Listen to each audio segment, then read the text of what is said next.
ಓಂ ಶ್ರೀ ಗುರುಭ್ಯೋ ನಮಃ. ಹರಿ ಓಂ.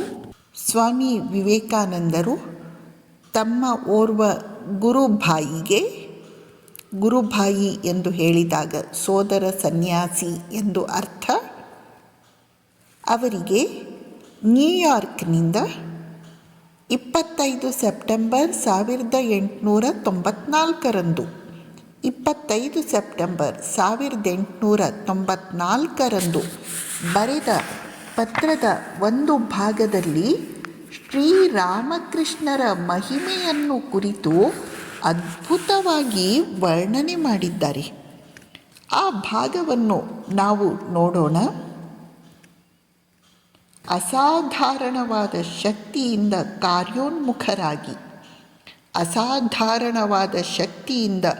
ಕಾರ್ಯೋನ್ಮುಖರಾಗಿ ಏಕೆ ಭಯ? ನಿಮಗೆ ಅಡ್ಡಿ ತರುವುದಕ್ಕೆ ಯಾರಿಗೆ ಶಕ್ತಿ ಇದೆ? ನಿಮಗೆ ಅಡ್ಡಿ ತರುವುದಕ್ಕೆ ಯಾರಿಗೆ ಶಕ್ತಿ ಇದೆ?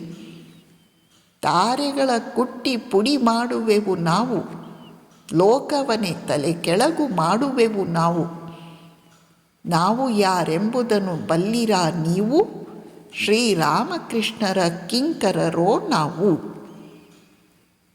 ದೇಹಾತ್ಮ ಭಾವದಲ್ಲಿ ದೀನತೆಯ ತಳೆದು ಗೋಳಿಡುವುದದೇ ನಾಸ್ತಿಕತೆ ಎಂದು ತಿಳಿದು ಅಭಯದಲ್ಲಿ ನೆಲೆಗೊಂಡ ವೀರರಾಗಿಹೆವು. ತತ್ವವಿದು ಶ್ರೀರಾಮಕೃಷ್ಣ ದಾಸರದು. ಅಂದರೆ ಮೂಢರು ದೇಹವೇ ನಾನು ಅಂತ ಭಾವಿಸ್ತಾರೆ, ನಾವು ದುರ್ಬಲರು, ನಾವು ದೀನರು ಅಂತ ಅಳುತ್ತಾರೆ. ಇದೆಲ್ಲ ನಾಸ್ತಿಕತೆ. ಭಯದ ಆಚೆ ಇರುವ ಗತಿಯನ್ನು ನಾವು ಹೊಂದಿದ್ದೇವೆ. ಇನ್ನು ಮೇಲೆ ನಮಗೆ ಯಾವ ಭಯವೂ ಇಲ್ಲ. ಧೀರರಾಗೋಣ. ಶ್ರೀರಾಮಕೃಷ್ಣರ ದಾಸರಾದ ನಾವು ಸ್ವೀಕರಿಸುವ ಆಸ್ತಿಕತೆ ಇದು.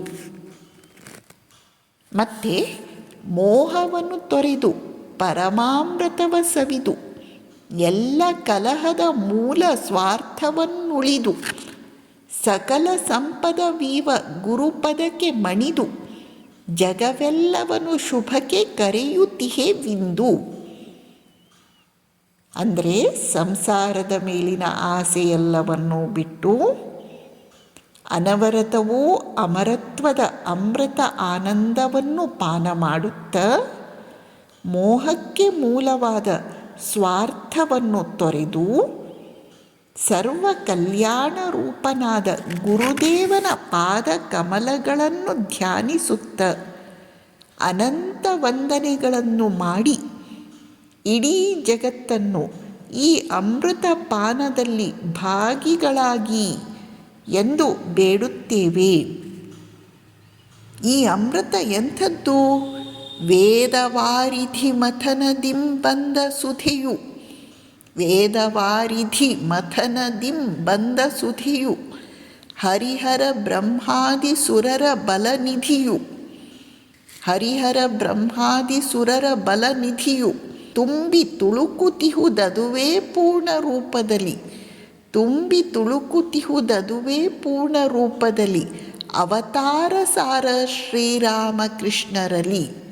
ಈ ಅಮೃತ ಅನಂತವಾದ ವೇದರಾಶಿಯನ್ನು ಮಂಥನ ಮಾಡಿದಾಗ ಉದ್ಭವಿಸಿತು. ಇದಕ್ಕೆ ಬ್ರಹ್ಮ, ವಿಷ್ಣು, ಮಹೇಶ್ವರ ಇತ್ಯಾದಿ ದೇವತೆಗಳೆಲ್ಲರೂ ತಮ್ಮ ಸರ್ವವನ್ನೂ ಧಾರೆ ಎರೆದಿದ್ದಾರೆ. ಮಹಾ ಅವತಾರಗಳ ತಪಶಕ್ತಿಯಿಂದ ಇದು ಪೋಷಿತವಾಗಿದೆ. ಶ್ರೀರಾಮಕೃಷ್ಣರು ಅಂತಹ ಅಮೃತವನ್ನು ಕಲಶದಲ್ಲಿ ತುಂಬಿ ದಾನ ಮಾಡುವುದಕ್ಕೆ ನಿಂತಿರುವರು. ಶ್ರೀರಾಮಕೃಷ್ಣರ ಮಹಿಮೆಯನ್ನು ಕುರಿತಂತಹ ಅದ್ಭುತವಾದ ಪದಪುಂಜಗಳನ್ನು ಸ್ವಾಮೀಜಿ ಈ ಪತ್ರದಲ್ಲಿ ಕ್ರೋಢೀಕರಿಸಿದ್ದಾರೆ. ನಮಸ್ಕಾರ.